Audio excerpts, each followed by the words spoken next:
जय श्री कृष्ण। सभी लोगों को ले चलती हूँ द्वारिका के पास घने जंगलों में। उस जंगल में एक संत कुटिया बनाकर रहते हैं और एक शिकारी वहां से रोज निकलता है।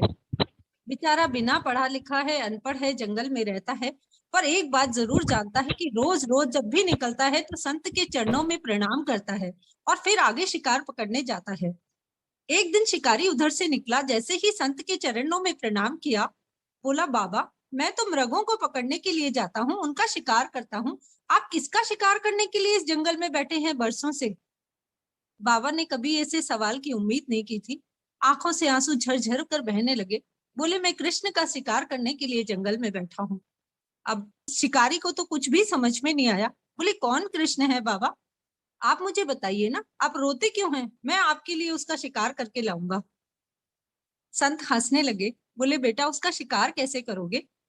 बोले, आप मुझे बाबा सिर्फ उसका रूप बता दीजिए, मैं उसको आपके लिए पकड़कर जरूर ले आऊंगा, ये मेरा वादा है आपसे।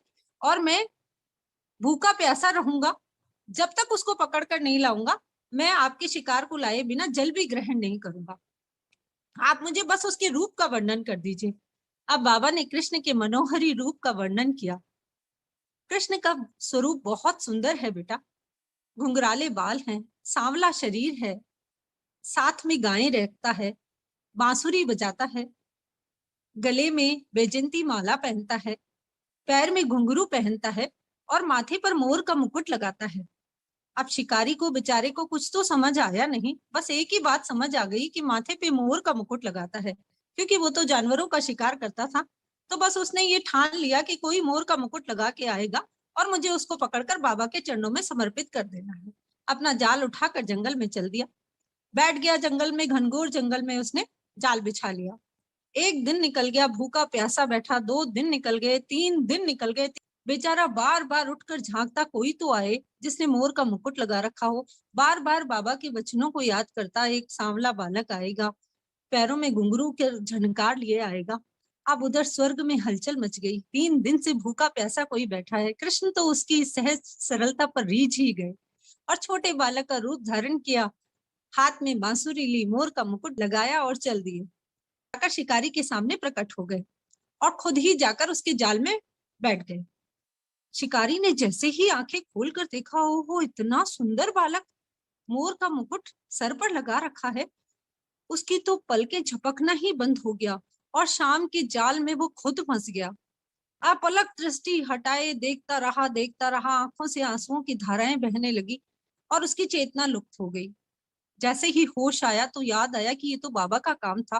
फटाफट जाल में समेटा, कंधे पे डाला और ले चला। बच्चों, आज आए हो पकड़ में, 3 दिन से भूखा प्यासा बैठा के रखा है, आज तुम्हारी खबर लेता हूँ, बाबा के चरणों में ले जाके तुम्हें समर्पित करूंगा। और जाल लेकर पहुंचा। बाबा, शिकार मिल गया, बाबा शिकार मिल गया, चिल्लाता जाए, बाबा शिकार मिल गया। जाके कुटिया के बाहर खड़ा हुआ, बाबा शिकार मिल गया। आवाज सुनकर संत बाहर आए तो होश उड़ गए संत के। देखा कृष्ण को कंधे पर लादा है, जाल में फंसे हैं कृष्ण। बाबा की आंखों से आंसुओं की धाराएं बह निकली और जाकर ठाकुर जी के चरणों में पड़ गए। प्रभु, ये कैसा करते हो? बचपन बीत गया, जवानी बीत गई, सालों साल निकल गए, कितने प्रयत्न किए, घर छोड़ा, बार छोड़ा, सब कुछ छोड़ा आपके लिए, मुझे नहीं मिले, और 3 दिन में इसको मिल गए। भगवान मुस्कुराए। इसका दृढ़ विश्वास तुम्हारे वचनों पर था, इसकी भक्ति कितनी सरल और निश्चल थी, इसलिए मुझे आना ही पड़ा। संत बहुत बहुत ज्यादा प्रसन्न हुए और किरात के चरणों में पड़ गए कि तूने मुझे ईश्वर से मिला दिया, तू धन्य है किरात। किरात और संत दोनों रोते रहे और कृष्ण की वो छवि अंतर्ध्यान हो गई।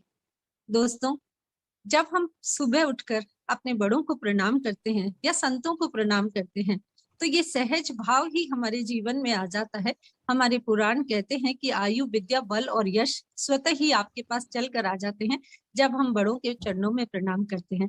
तो ये कहानी ये शिक्षा देती है कि वो बिल्कुल नहीं जानता था कि ईश्वर कौन है, पर संत को रोज प्रणाम करने से उसके जीवन में ईश्वर की ज्योति जगी और उसको ईश्वर के दर्शन हुए।